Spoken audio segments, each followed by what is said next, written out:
코로나19 재확산 우려와 사회적 거리두기 강화로 자영업자와 골목 상권은 벼랑 끝에 몰려 있습니다. 이 위기가 도대체 언제 끝날지 알 수 없어 더 걱정입니다. 경기도가 오는 18일부터 경기 지역 화폐 충전 시 10%의 기존 인센티브에 15%의 추가 인센티브를 지원하기로 했습니다. 20만 원 충전 시 25만 원을 사용할 수 있습니다.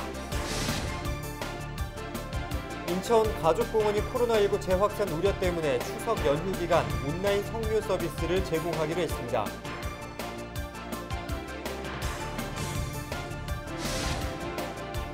코로나19 여파로 승객이 줄면서 인천 강화에서 김포로 오가는 2000번과 3000 A버스 노선이 14일부터 연말까지 운행을 중단하기로 했습니다.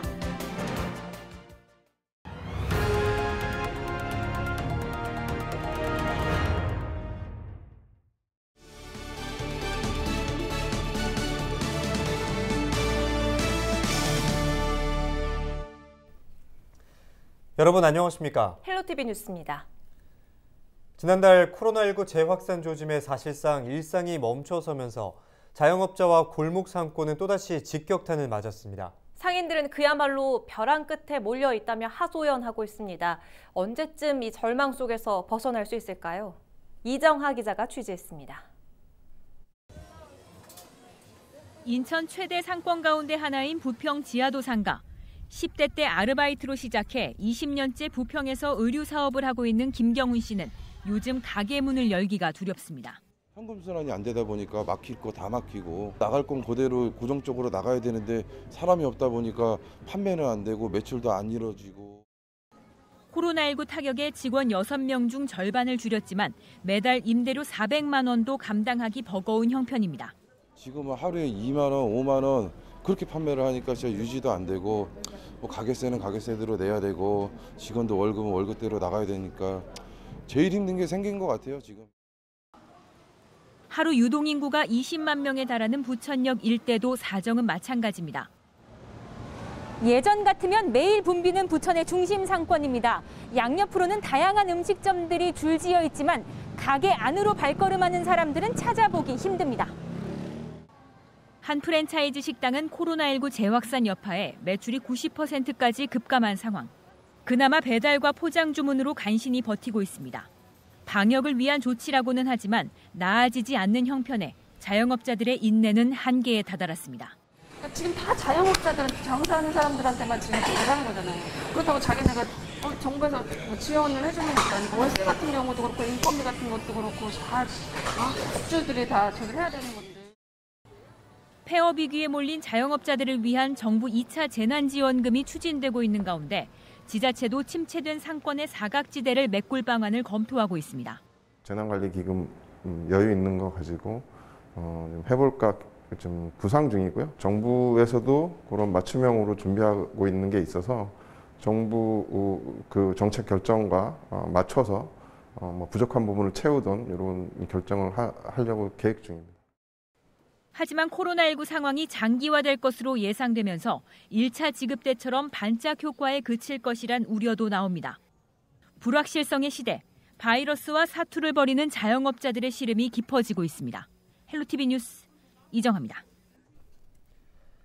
코로나19로 붕괴 위기에 놓인 골목 상권을 살리기 위해 경기도가 지역 화폐 사용자에게 추가 인센티브를 제공합니다. 얼어붙은 소비 심리를 지역 화폐로 녹여서 소상공인에게 힘을 불어넣기 위함인데 효과가 있을지 주목됩니다. 김호 기자입니다. 의정부 부대찌개 거리. 점심시간이 다 됐지만 식당 안은 텅 비었습니다. 코로나19로 사회적 거리가 강화되면서 식당을 찾는 손님들의 발길이 뚝 끊겼습니다. 지금 안 힘들 수가 없죠. 다 더 어려운데 서로 참고 견뎌야지. 빨리 지나가길 바랄 뿐이지. 이처럼 코로나19로 골목 상권이 붕괴 위기에 놓이자 경기도가 심폐소생술에 나섰습니다. 지역 화폐 사용자에게 최대 20만 원 한도 내에서 25%의 인센티브를 제공하는 방안입니다. 기존 경기 지역 화폐 충전 시에는 10%의 인센티브를 부여했지만 15%를 추가 지원하는 겁니다. 20만 원을 충전할 경우 25만 원을 사용할 수 있게 됩니다. 이번 한정판 지역 화폐는 오는 18일부터 지급됩니다. 주의할 점은 18일 이후 사용의 기준으로 늦어도 11월 17일까지 최소 20만 원을 소비해야 혜택을 볼 수 있습니다. 소비 지원 목적의 한정판 인센티브 15만 원, 3만 원, 즉 15%는 20만 원 이상의 소비가 확인된 후에 10월 26일 또는 11월 26일에 지급됩니다.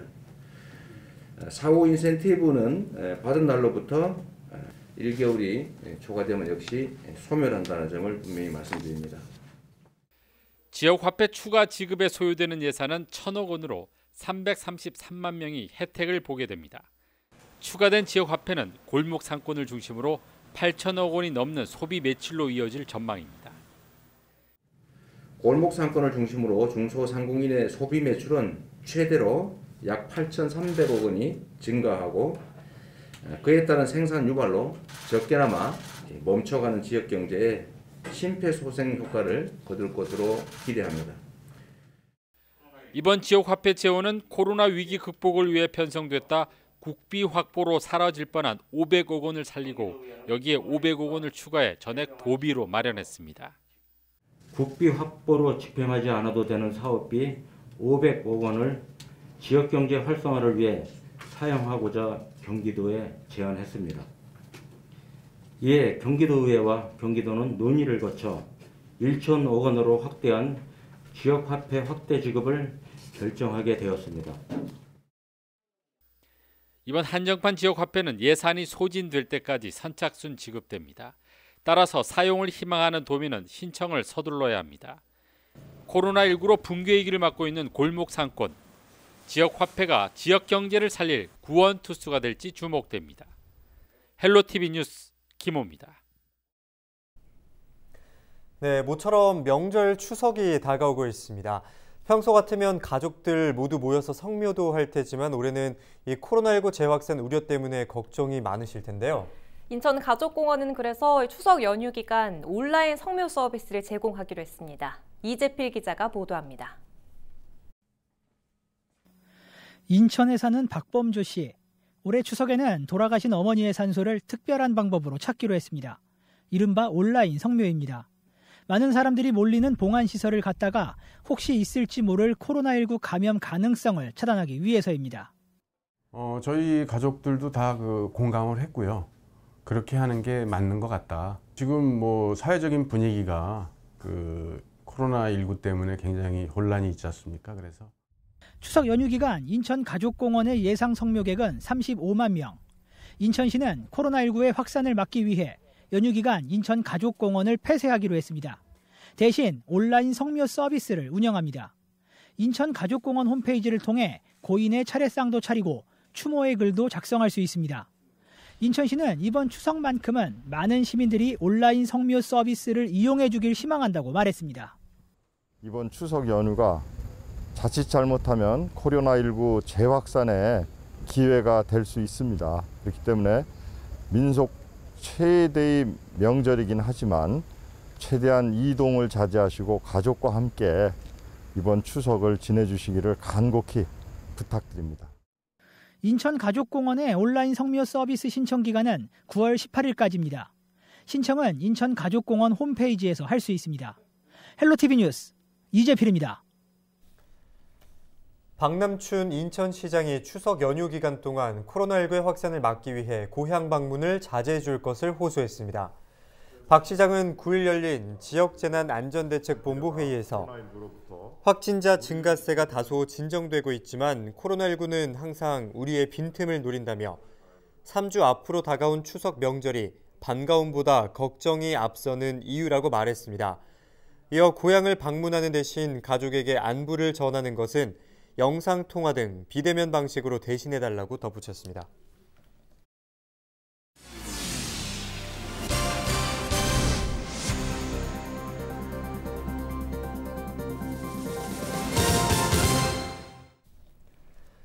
국토부가 3기 신도시 사전 청약 일정을 발표했습니다.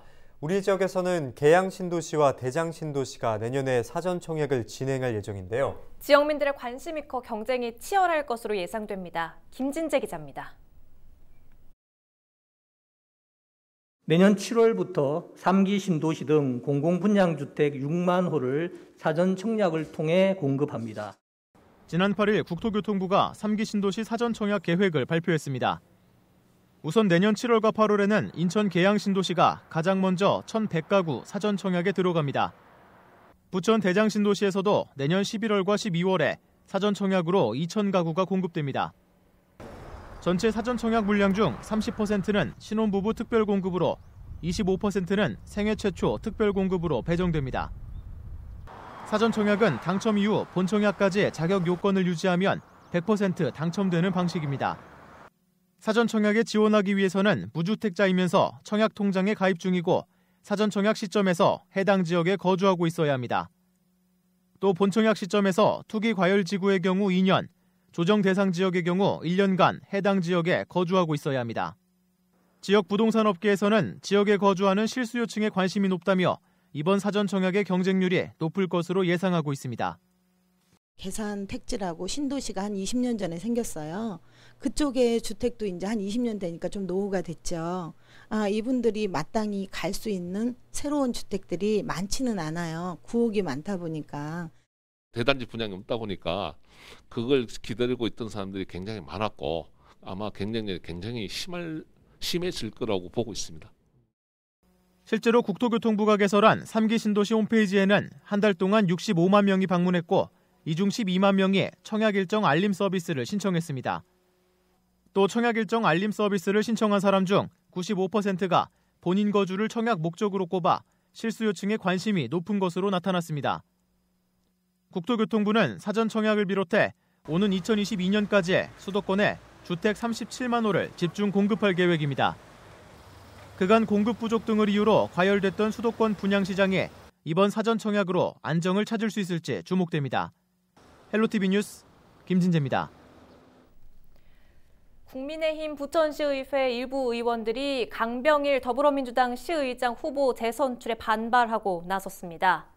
이학환 의원 등 국민의힘 부천시의회 의원 4명은 9일 의회 앞에서 기자회견을 열고 절도 혐의로 재판에 넘겨진 이동현 전 의장 사임에 대한 책임으로 민주당은 시의장 후보를 내지 말아야 한다고 주장했습니다. 또 민주당 의장 후보인 강 의원의 다주택 소유 의혹 등을 먼저 풀고 후보 검증을 진행할 것을 요구했습니다. 부천시의회는 11일 임시회에서 후반기 의장을 최종 선출할 예정입니다. 코로나19 여파가 길어지면서 운수업체들도 고전을 면치 못하고 있습니다. 김포의 한 운수업체는 인천 강화에서 김포를 오가는 2개의 버스 노선 2000번과 3000A 노선을 이달 14일부터 올 연말까지 운행하지 않기로 했습니다. 코로나19로 대중교통 수요 자체가 줄어들자 적자 노선이자 대체 노선이 있는 두 노선의 운행을 잠시 중단하기로 한 겁니다. 이에 따라 14일 이후 버스를 이용해 김포와 강화를 오가려면 2000번 대신 60-2번이나 60-5번을 타야 하며 3000A번은 3000번을 대신 이용해도 됩니다. 경기도의회가 전국 지방의회 최초로 자치분권발전위원회를 구성합니다. 도의회 운영위원회는 지난 8일 자치분권발전위원회 구성을 위한 조례안을 가결했습니다. 위원회는 자치분권과 추진 방안, 지방자치법 및 관계 법령 개정 등을 규정하고 경기도 의원, 외부 민간 전문가 등 23명 이내로 구성됩니다. 핵심 논의사항으로는 지방자치법 개정안과 지방의회법 제정안 마련, 지방의회 인사권 독립 및 정책지원 전문 인력 확충 등입니다. 내년도 김포시 생활임금시급이 1,150원으로 올랐습니다.